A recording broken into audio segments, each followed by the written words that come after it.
seeing all these wonderful people roll in, joining the webinar tonight. See some great people there who have very generously donated their own time as race officials over the years. Special call out to Tracy Johnson, whether you're in Sydney or in Queensland. Noah, a debt of thanks. I'd like to welcome you all to Australian Sailing's Olympic webinar with our international officials who attended the Tokyo 2020 Olympics.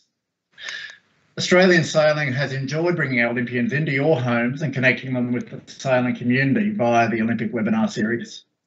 Tonight is the final webinar, and I like to believe it's the most exciting webinar of the series, and we will be hearing from the Australians that were on the ground or on the water in Enoshima, Japan, and involved in the race management of the Great Olympic Games.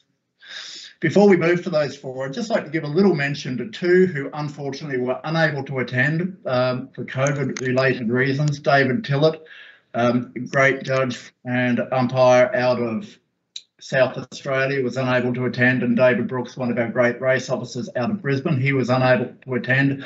Neither went to the Games because of COVID reasons, but their willingness to contribute is nonetheless noted. Also like to give a special call out to Richard Slater, who was there in a professional capacity assisting the Australian sailing team. But we had four international officials at the Tokyo Games, and they're all joining us this evening. Now, Barry Johnson and Andre were both there on the technical committee as measurers. Hugh Leicester was there as a course representative and as a race officer for the Laser Radial Corps.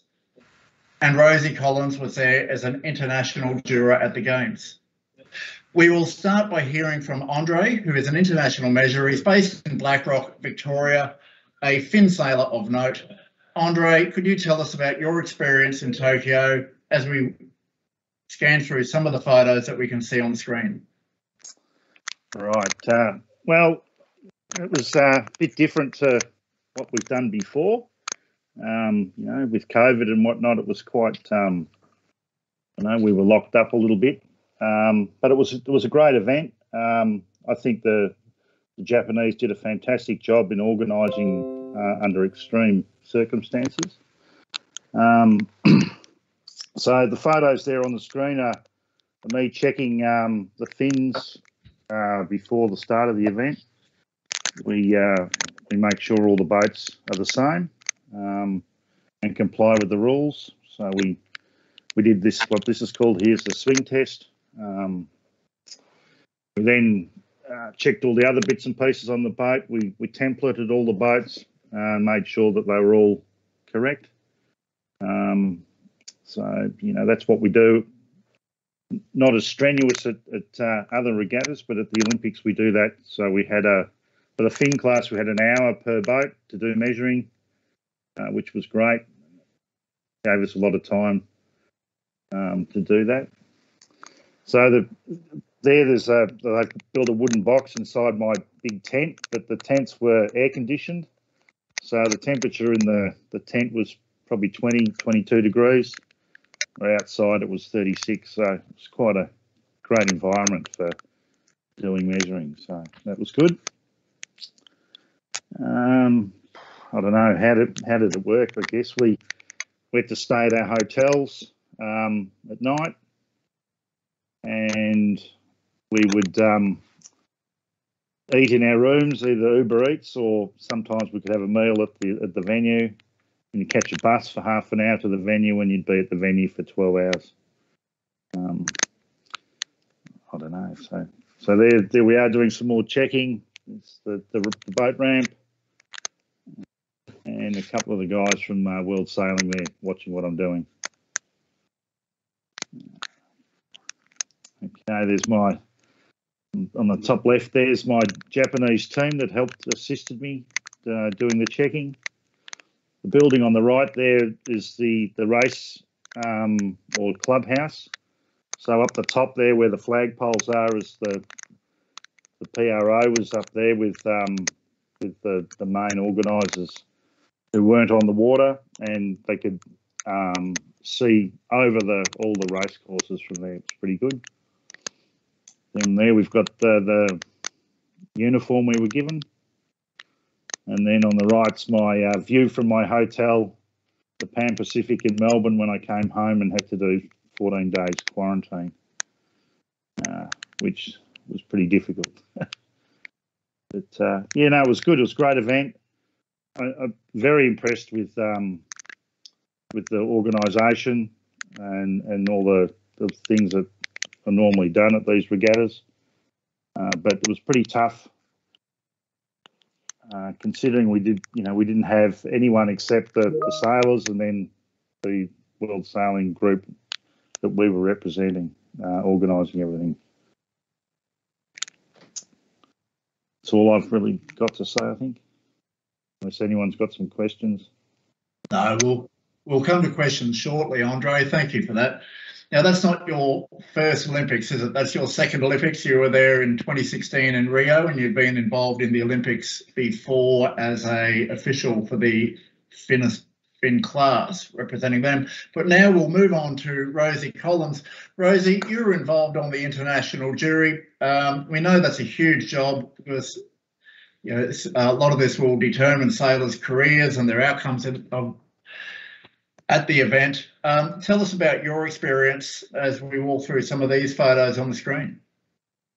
So I was one of 29 members of the jury, and the final members of the jury, things were still changing even in the month leading up to the event as people had to withdraw for COVID reasons and new jury members substituted in. So roles and responsibilities were shifting even up to about a month before the event.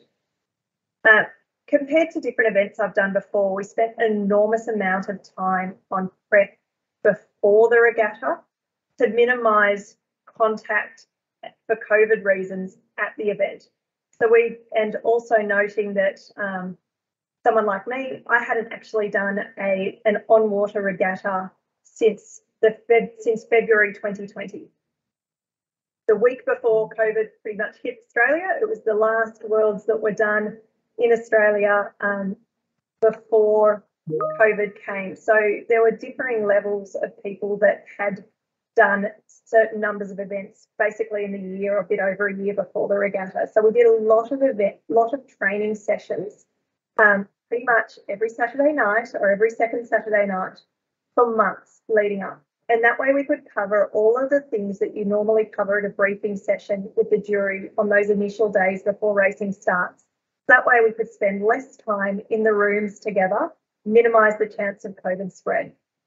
So on shore, there are a whole heap of procedures in place for COVID reasons, aside from mask wearing, hand sanitizer, things like that. So the jury was split into two different rooms so that if there was a case then that we could potentially not knock out half the jury. We had contingency plan after contingency plan. Our hearings, when we did get started, were in rooms with certain capacity limits. Again, for COVID reasons, they weren't determined by us, they were determined by the COVID officer. We had the plastic screens up, we had different boats and boats were all sanitised between events. So that was quite different to what even a previous Olympics would be like. But once you got on the water, the rules don't change. If you're in the hearing room, the rules don't change at the Olympics compared to any other event you've done. But from my experience as my first event, and the great thing being on the water, you could take off your mask as well if you were comfortable with the other person in your boat. But to me, once you're also on the water, you could see that it is a live event on steroids. So there are multiple helicopters zooming low. There are drones over every mark rounding. There are, instead of saying a couple of media boats on the course, there are 20 media boats on the course. So in that respect, everything's being filmed. You know you need to make the right decision, but the good news is if you make the wrong decision, you're going to know about it because things are filmed from a lot of different angles. I'd just like to echo what Andre also said, that every eventuality to me seemed to be planned for, between the tsunamis and the tsunami warnings, the concerns about typhoons, the concerns about COVID, the issues that people were worried about with heat stroke was all planned out. We knew what to do if anything like this arose, and it ran like clockwork. I don't think Plan B came into effect, really. It was all still on Plan A from go to row for all of those major issues that could have cropped up. So couldn't commend the Japanese people more on running a great event. Thank you, Rosie. As we move through, we're going to move through this now to Hugh Leicester now. Hugh, you had the important job as being race officer for the laser radials. Tell us about your time at the Games.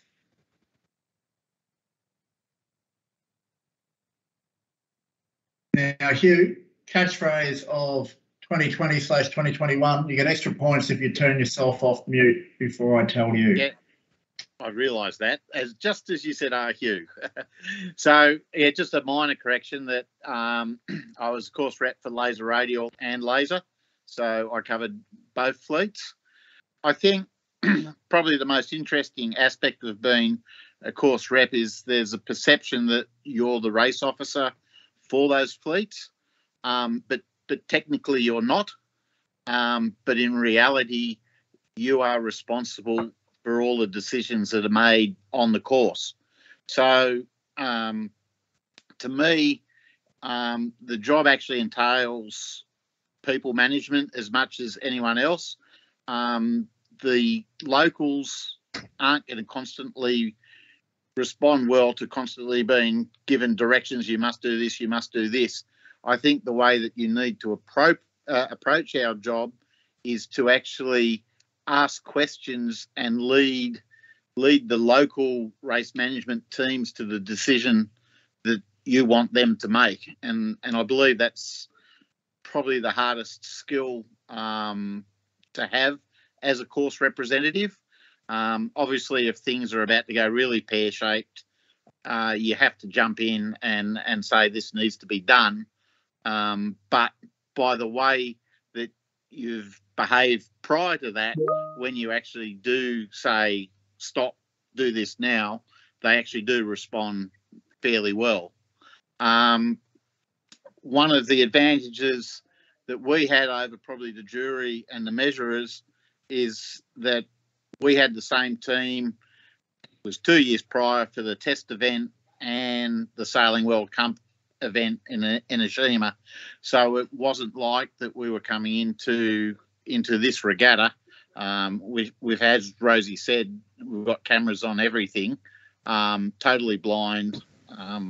We'd actually built up a relationship with the Japanese that we were working with over a period of time, and I certainly had contact with my Japanese team in the 2 years in between the test event and the actual regatta itself.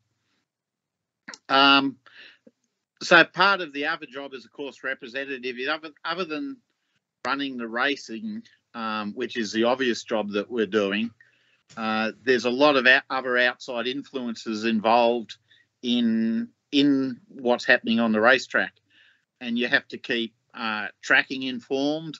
If someone's tracker's failed, you've got a direct link back to the tracking section, and you have to endeavour to change trackers. You've obviously got TV cameras on the boat when you're on one of the televised course areas, and you're constantly feeding information through that TV crew to the director, so the directors are aware of any course change that may be happening. If we're under postponement, as Rosie referred to, there's helicopters there. If we abandoned or postponed racing for whatever reason, obviously having 2 helicopters up in the air costs a lot of money. So they'd go and land, and then the TV director says, well, you can't start racing for 20 minutes. That's how long it's going to take us to get the helicopters back in the air to continue coverage. So so the perception that this is a sailing regatta is quite a bit of a misnomer. It's really a television event that us as race officers and course reps were actually trying to fit in with the telecasts. So you have to liaise with them. There's obviously the job of liaising everything back to the PRO, which was through constant WhatsApp messages of if you're intending to change something. So it's all about making sure everyone's informed of the decisions you're making. You're not actually asking for permission to do anything. You're entrusted with all of that, which is why you get appointed to that job. But everyone on shore needs to understand why and when every decision you actually make is being made and sees it from there. I was also at the London Olympics as an NRO, part of the RYA teams, and really both host nations were completely professional in the way that everything was operated, and the Japanese were superb and could do nothing but help the whole way through the whole process. So I guess that's a summary of where I'm at, Glenn, in about 5 minutes. And if you'd like to carry on, we'll answer questions as they pop up down the track. I'll tell you what, we've got a couple of questions here that relate exactly to what you've been talking about. So we might top these now. We've got Peter Osborne, who is from Victoria, particularly the Sorrento Sailing Cooter Boat Club, mighty establishment. Peter Osborne asked you, Hugh, were all the course race officers local officials? Yes.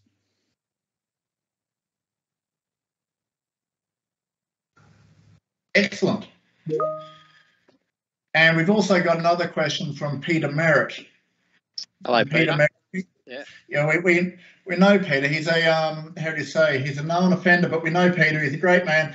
Peter has asked, Hugh, do you feel that the duplicated course race officer / technical rep is a good use of resources?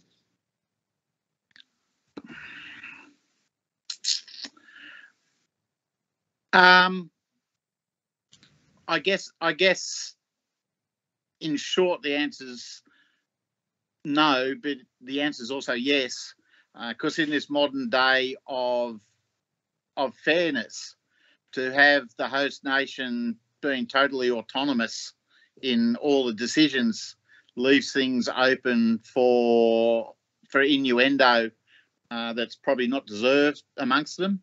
So to have the course reps and the 2 ITOs. So other than me on our course area, we had 2 other ITOs. I had a French lady, Natalie, who was on the start pin, and an Englishman called Tim Hancock, who was overseeing the finishing boat.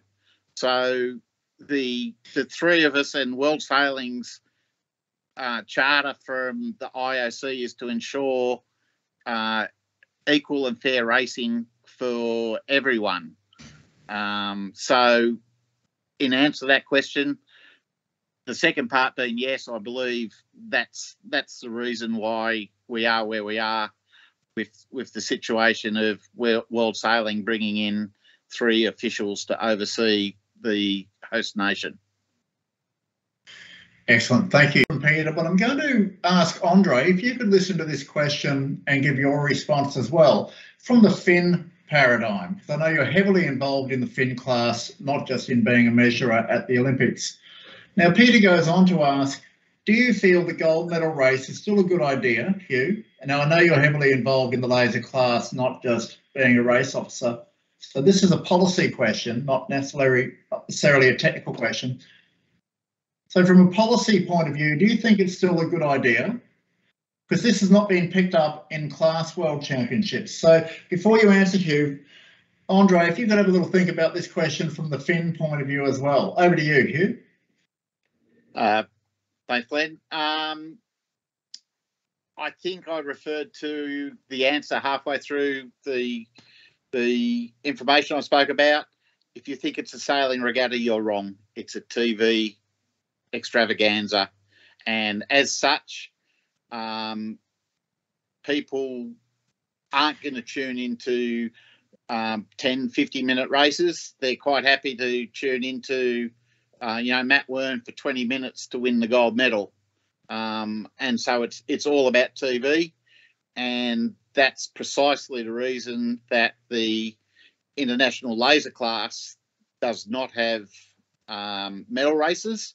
To us, that diminishes the efforts of the lead up races to get to the point. So the laser class believes that the world champion should be the one who's ahead at the end of normal racing, not turning it into some 20-minute TV showpiece.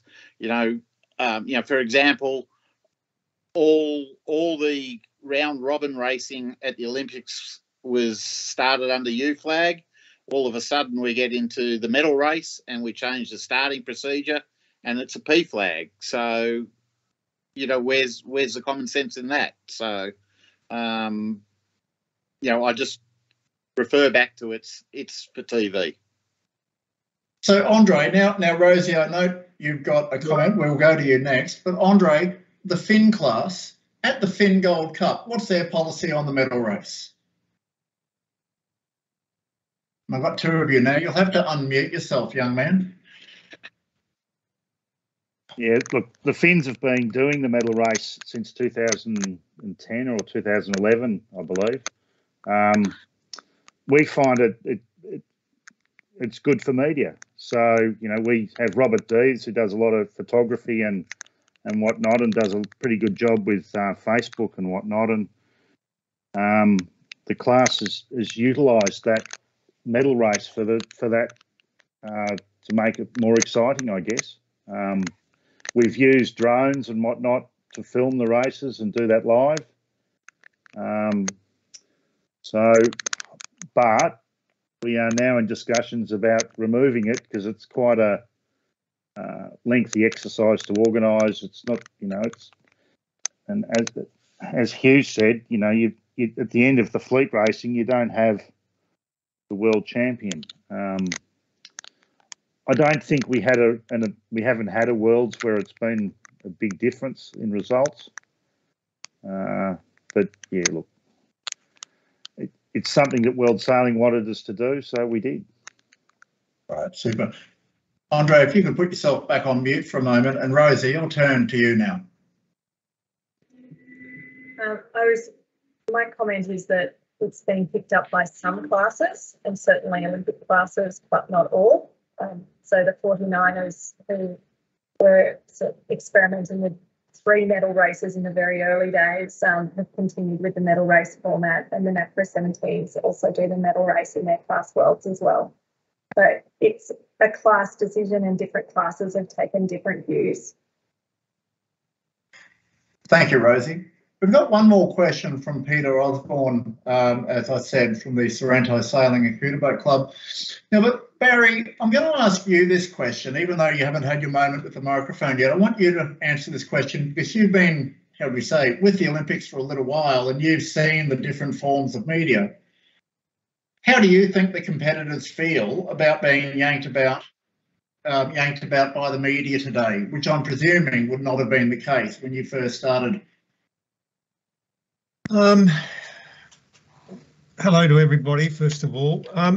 Look, Glenn, and to Peter, the 49ers always had the media, and I go back to Sydney 2000, and there's probably a photo that's been used ever since then on a lot of yachting calendars, etc., etc.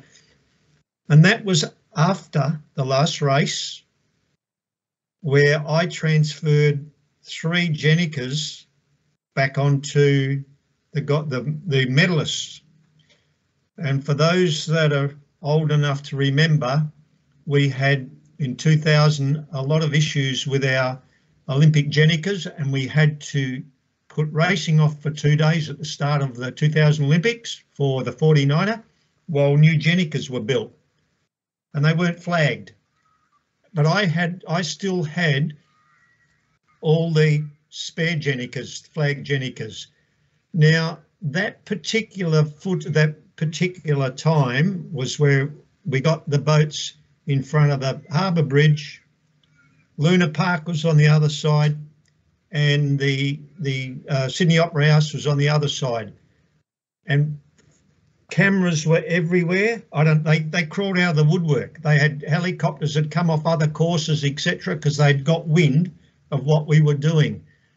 That to me, and I'll always remember a past president of World Sailing, or ISAF or IYAU was in those days, saying to us it was a smart move, and he was happy to take all the credit for it. And that didn't worry me, and I think everyone knows who I'm talking about. But look, media is like any sport now. The sailors are all athletes, and they've come to have to accept that the media is there. Without it, we're not going to survive. Sometimes I get wild because it takes precedent, but unfortunately that's the way it is today, in my view, and we've got to accept it and go forward with what is on offer. And, you know, media now in 2021 is far different to what it was in 2020. Thank you, Barry. It does. Thank you, Barry. And we don't often hear you getting wild, do we? So whilst we're with you, there's a lot of people, you know, we've got a lot of people on the chat with us tonight listening in.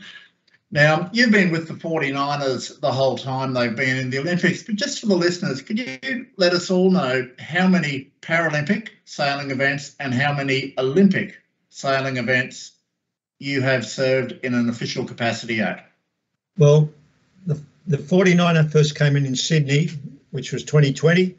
We had 2 test events, one in 1999, one in 1998.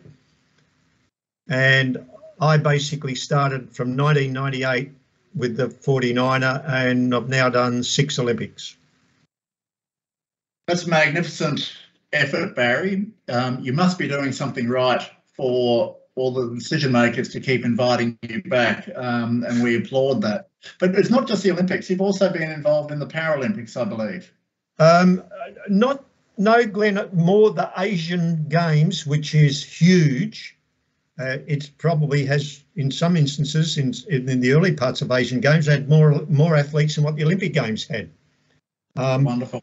But I sort of was helped Noel Robbins a little bit going into 2020, 2000, because Noel was who won the gold medal in the sonar class. I'd sailed with on Hitchhiker for years. But a lot of people don't know, but Noel was also my trades teacher at high school. So I'd known him for a long, long time before he became a paraplegic, to be honest with you.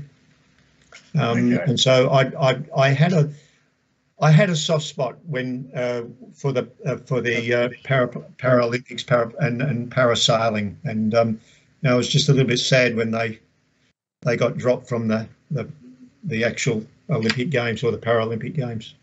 Yeah. So Barry, that's 6 Olympics, all involved in the 49er. Could you tell us then what has or hasn't changed across those 6 events? Tell us about your experience at this event, but also how it compares to the others, the 5 that preceded it.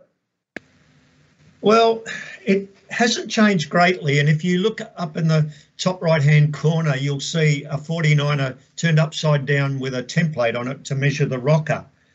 We had a template for Sydney in 2000, but not made of aluminium. It was a fiberglass one, which took 3 people to lift up and put over the boat.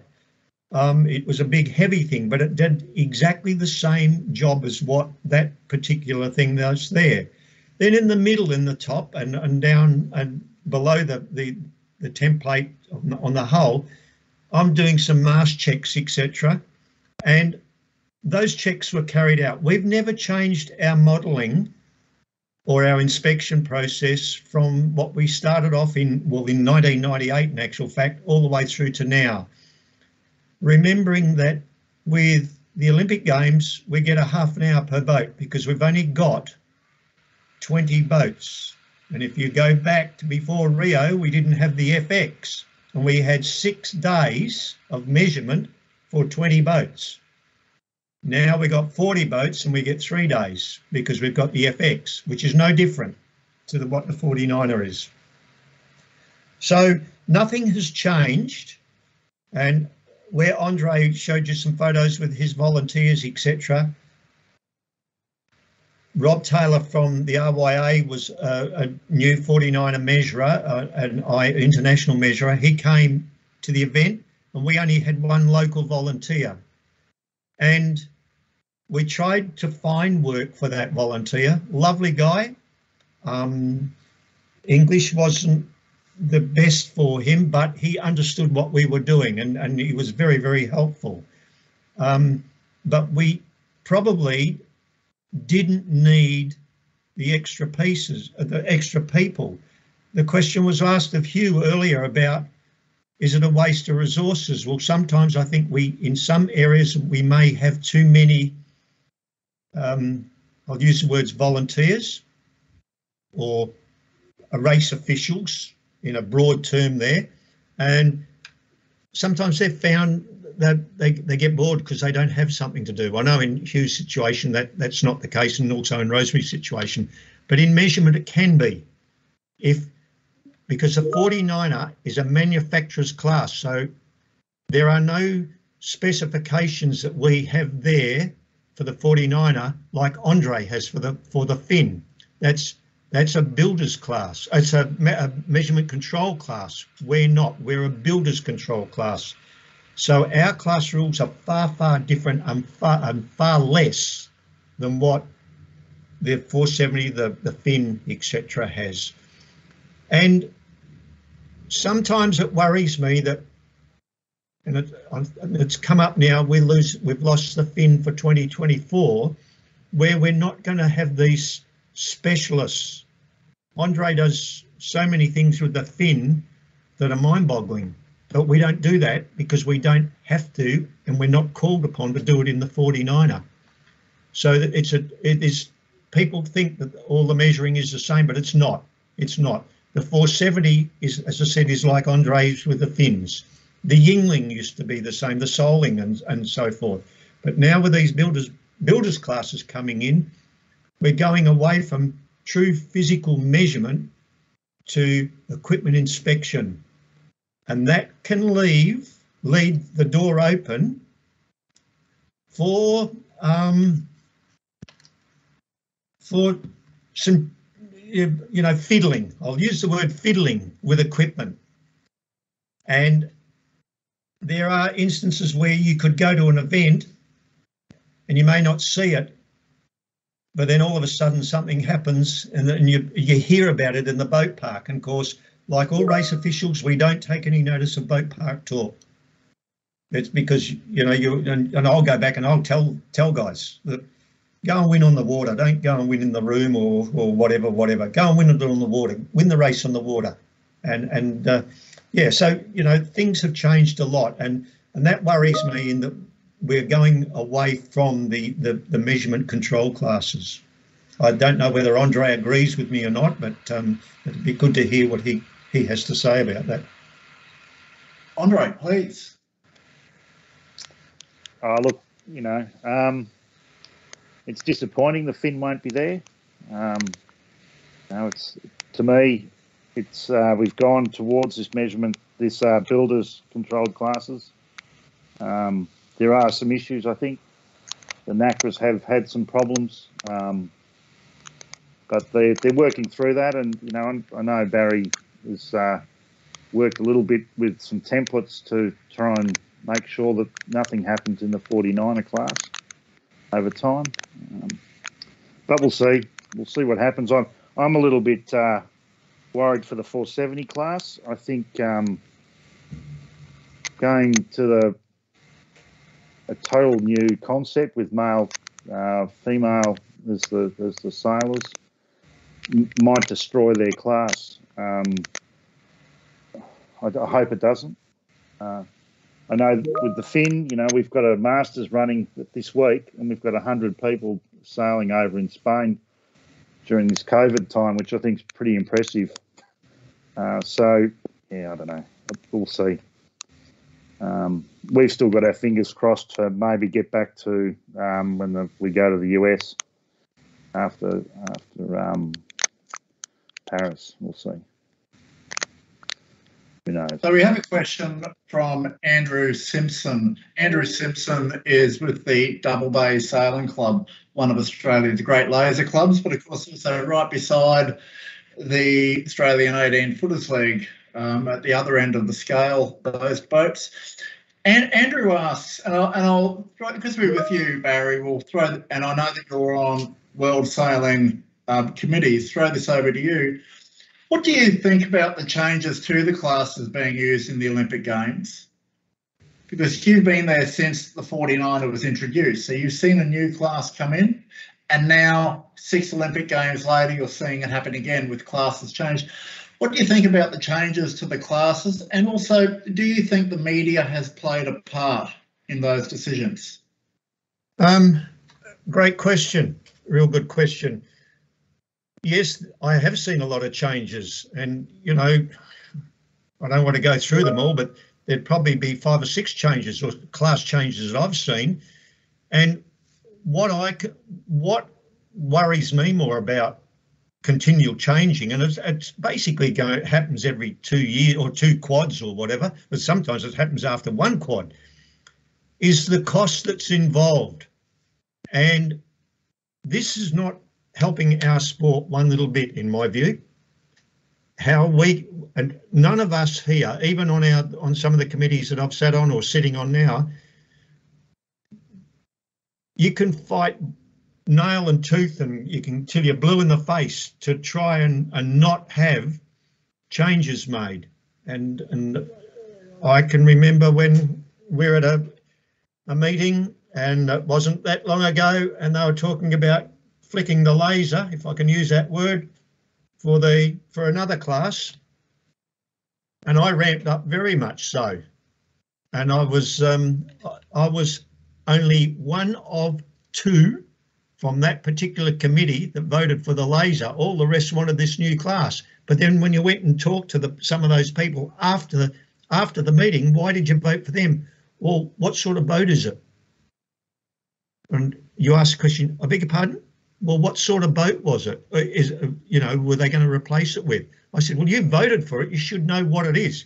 But yeah, look, I could go on, and I don't want to waste everyone's time, but there's too much changing around of classes. Let's stabilise. If we don't stabilise, one day the IOC is going to turn around and say, well, unless sailing gets itself stabilised, we could do without it. And I'll just mention something. I got an article today, and they're talking about the 2026 Commonwealth Games, which is only just over 4 years away. And they're hoping that Perth are going to put their hand up because they haven't got anywhere to have it yet.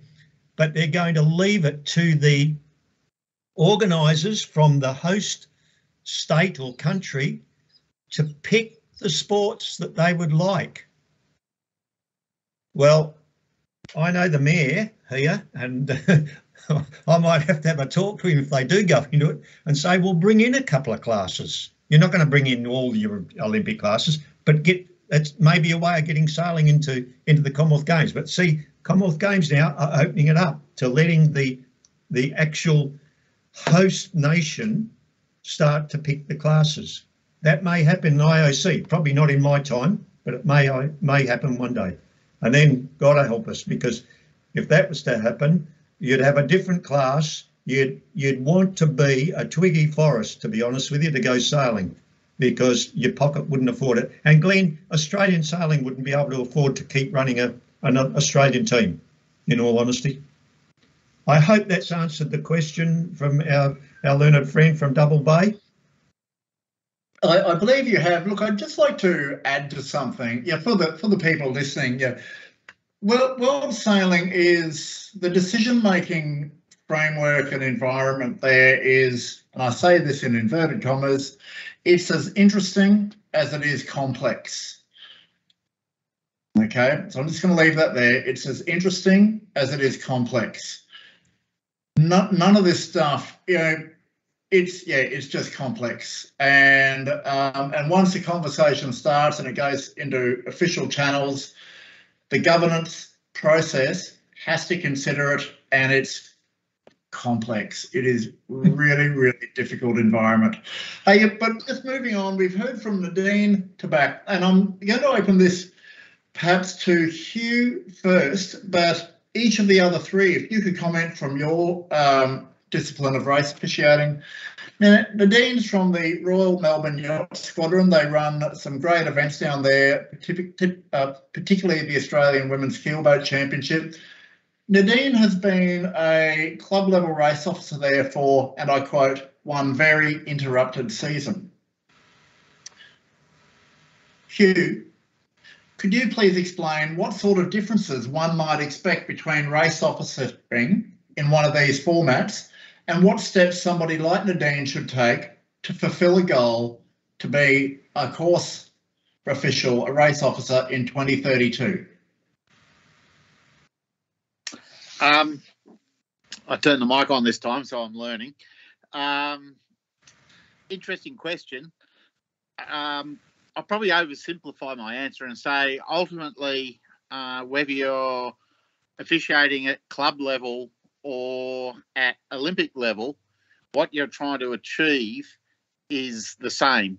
We're trying to achieve fair and equal racing for all competitors on the racetrack. So from what you're trying to achieve, that's my answer. How to get there is an interesting question. I'm fairly lucky in how I got to where I am is I'm, as Glenn alluded to, and those that don't know, I'm actually Vice President of the International Laser Association.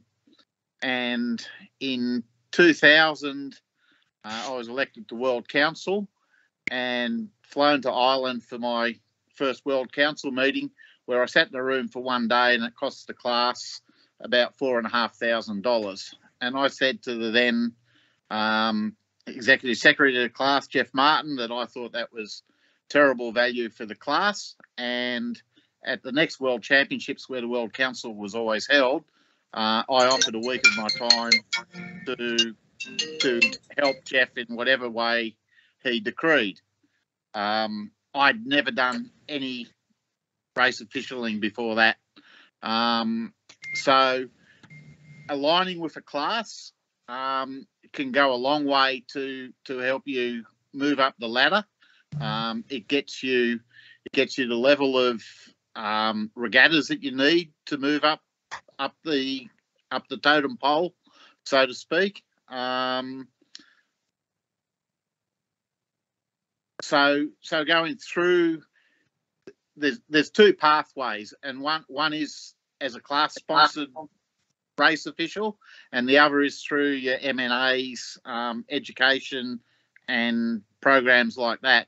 But I'm reasonably certain that to move up, you need to try and align yourself with someone running regular regattas and constantly be there and gain experience. The more experience you gain, the easier making decisions becomes for you. So I guess that's my answer, Glenn. Thank you. Now, Andre, you're aligned with the class, the FIN class. Now, you're not a race officer, you're a very talented measurer. Is there anything you'd like to add to what Hugh explained about the difference between what we might call normal officiating and being at the Olympics, but also the pathway to get to the Olympics? Yeah, I think what Hugh was sort of saying is class is quite easy, or easier. You can then align yourself with a group, and it's by doing the same thing more often, you learn a bit easier.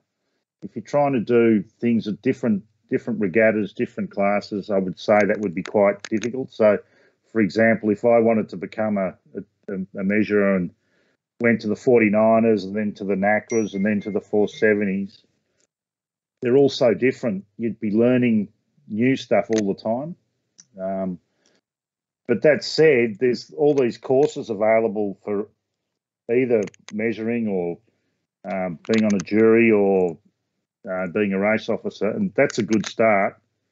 And then you meet people, and maybe you there's a regatta on next month or in another state, and you say, well, can I come along, and that sort of thing. So it's a bit, I don't know, that's how it works. You know, I can remember a friend of mine, Ross Wilson, doing an OK Worlds at Black Rock in '90, I think, with Greg Hennessy, and from that, you know, he then went and represented the country at the Olympics as well as a race officer. So it's just I don't know, it's a job, but you do have to work at it. It doesn't come easily. You have to go and a fair bit of time. You know, I would suggest I'd probably do 3 or 4 weeks a year away from the family to continue doing what I do, and I'm sure the race officers and the jury do the same.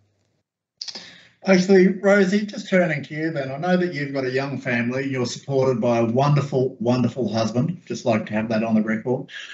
Rosie, your pathway to becoming an international judge, first of all, would you like to suggest to Nadine that she might like to reconsider a career as a judge?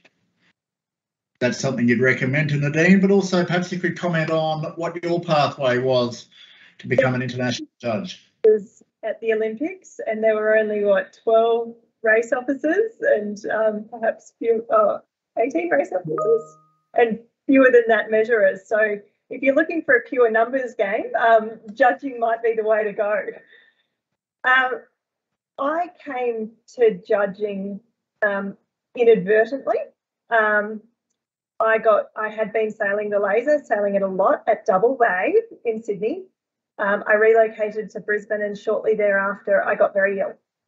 And I wasn't able to sail, and I wasn't able to do much at all. And whilst I was recovering from my illness, the national championships for the laser class rolled into town, and they were at my new club, the Royal Queensland Yacht Squadron. And I see that Greg Kemp and Mark Gallagher are also on the call from RQ tonight. So thanks for joining. And one of our local laser class members suggested to me that given I wasn't very strong, I was still very weak from surgery I'd had, that perhaps I would like to join the jury and be the jury secretary and see what the jury does. And if I was feeling up to it, I could go on the water with them and learn. And I made it down every day of the regatta, and I got to sit in on the hearings, and I did go out on the water some days, and I quite enjoyed it. And by coincidence, my club was hosting 3 World Championships that year, and I was invited then to continue to be the jury secretary at those 3 World Championships.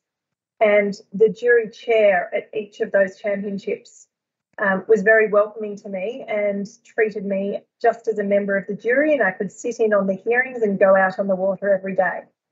So I was pretty fortunate in that in my first 6 months of judging, I did 2 national championships and 3 world championships, and I learned from some of the best judges in the world.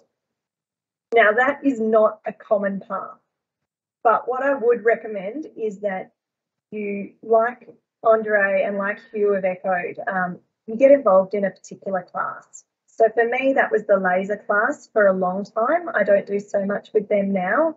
I'm doing a bit more with Barry with the 49ers and the NACRAs. But knowing a class in particular is very good. You get to understand the class expectations, and spending time with more experienced officials you can learn from some really fantastic officials. And if you're in the Melbourne area, there are some amazing judges that live there that are, I'm sure would be happy to show you the ropes, get you involved. You do some more regattas, you get invited to more places. It does take a lot of time, and as my health improved, I went back to competing some more and shifted to sailing them off. And so when I'm doing more competing, I'm doing less officiating, so it's always a bit of a balance for me. And right now I have small children, so I'm not doing a whole heap of anything. But with time and with spending the time to learn from the great race officers and judges and measurers that we have in Australia, you can go to the Olympics, or you could travel the world going to different world championships. There's great opportunities, and more importantly, you can give back to the sport that we've all benefited so much from. I've certainly done the Australian sailing courses as well. I've presented them, I've participated in them, they're great. The discussions that you have with the other participants and also with the course leaders for each of the courses are really valuable. And you also make good connections where the people can then invite you to other events if you're interested. So I definitely wouldn't discount doing the courses as well, because I think that's quite important, not just for the content, but for the people that you're meeting. Thank you, Rosemary. Now, look, I'm going to ask my question to close this out. We've got 7 minutes left, and it's a tough question. Barry Johnson invited tough questions without mitigation or holding back. I want to talk about trapeze harness related decisions because the racing rules have changed. Hugh, you don't even know what a trapeze harness is, so don't you laugh. The racing rules of sailing have changed. There are a couple of new rules regarding trapeze harness weights, but also quick release. There were decisions made at the Olympics that affected competitor scores. Barry, I'll take the question for you first to work out how, and then I'll steer the question to close out with Rosie around the decision. Barry, could you tell us how the weight of the trapeze harness is picked up and why it's important? Well, Glenn, thank you for that one. I appreciate it. Yes, we had a problem, and it was one particular brand of trapeze harness, an excellent brand, an excellent trapeze harness. But the sailors didn't do their homework beforehand. Anyway, on a particular day, I think it was after race or day 3 of the 49er racing, I can't remember, I think it was day 3 or day 2, I can't remember. But anyway, we pulled all the 49er and 49er FX sailors off the water when they came ashore, and they went up to the big office that Andre showed you, where we had a drum of water. And remembering these guys are still in their trapeze harnesses and their sailing attire, the coaches and the boatmen, etc., with their equipment, their hulls and that. They took the trapeze harness off.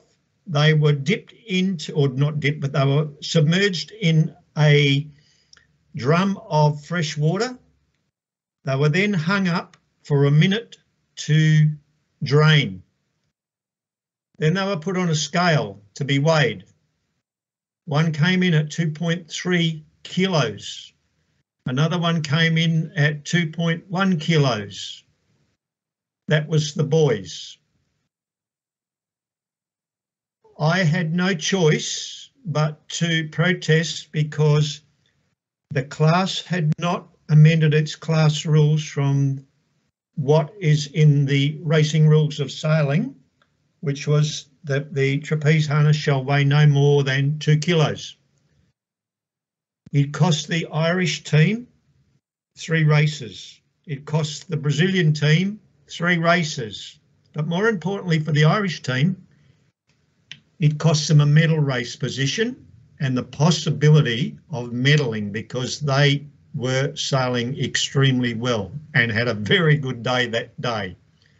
I can't remember, but I think Rosie might have been on the protest panel for that one.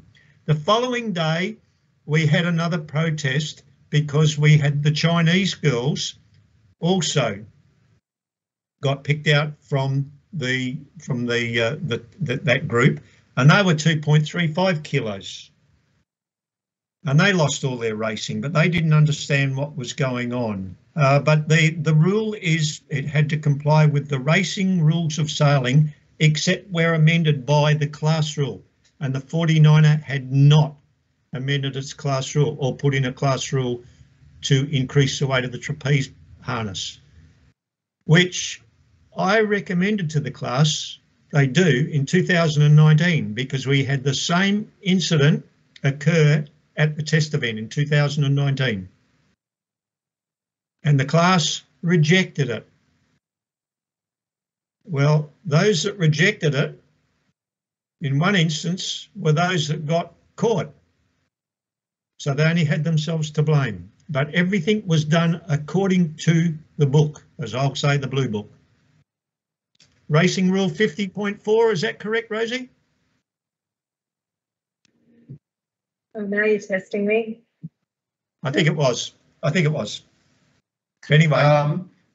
50.1 says the 12-year-old from the office. Oh. And hiking or trapeze harness shall have positive buoyancy and shall not weigh more than 2 kilograms, except that class rules may specify a higher weight. So, Barry, this is really interesting. We have this perception through sailing that we're a self-police sport. Whereas his role must have been very uncomfortable for you at the event, having to play this role and go through the procedure. How do you feel when you know the impact of what you're compelled to do? Well, you don't feel good. You don't feel good at all, as also the jury members don't feel good. But you've got the racing rules of sailing, which is the Bible, so you've got to abide by them. Now, if I hadn't have protested it, and then a team that saw that the weight was, because all the weights were recorded on a whiteboard, so for everyone to view.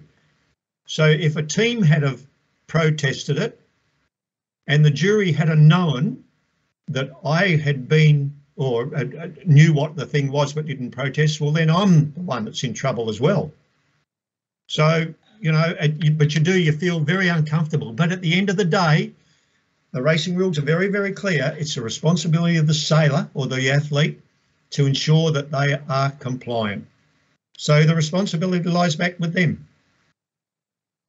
Thank you, Barry. Now, Rosie, turning to you and the role that the jury plays at the Olympics, how complex is an equipment-related hearing compared to, say, a boat-on-boat hearing?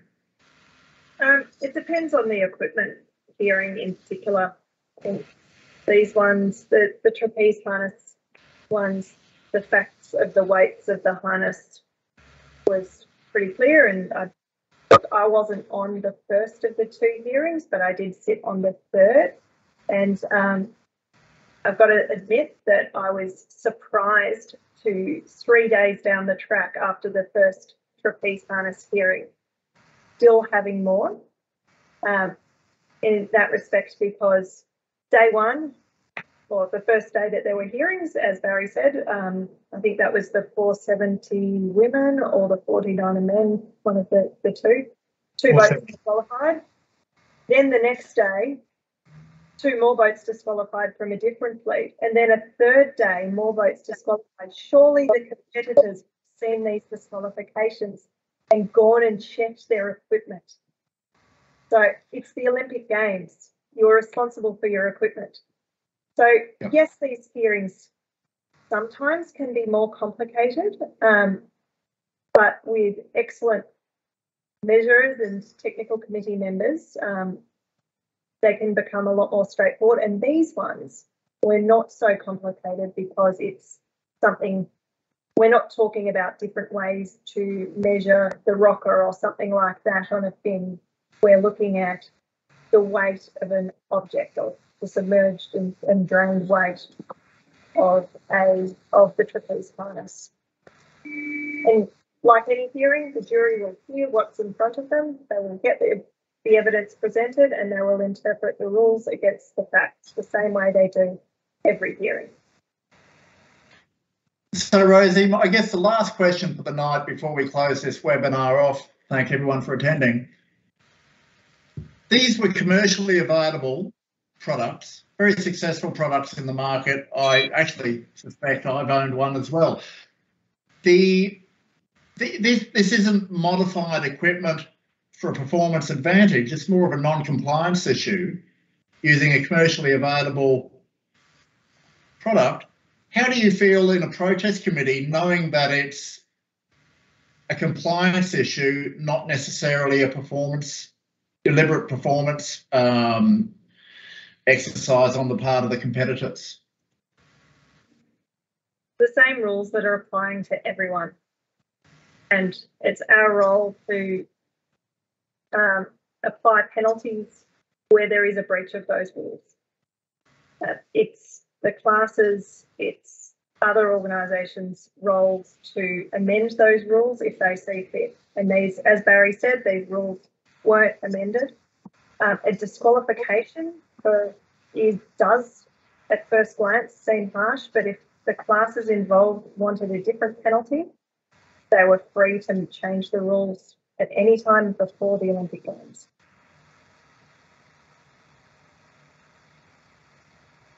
So what I'm hearing from you both as we close out this webinar is that it's a tough job, it's awkward, it's not comfortable, but the rules and the procedures are very, very clear, and it's just something that you're compelled to do. Andre, Hugh, Barry and Rosemary, I'd like to thank you both.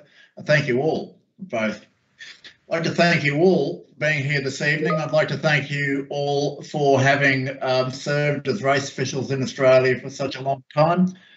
For those of you who are on the call, and I've noticed there's quite a few of you, particularly Ross, Peter, who have also served as race officials for a long, long time, I hope you all got something out of this.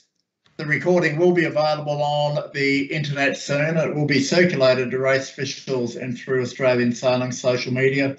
To the team behind the scenes, those faceless people who have made this evening work, Gemma and Olivia, thank you both very much. Everyone, go home, enjoy your afternoon or evening. Thanks, Glenn. Thanks, Glenn. Thanks, everyone. Thank you, everybody. Cheers. Nice. Thank you.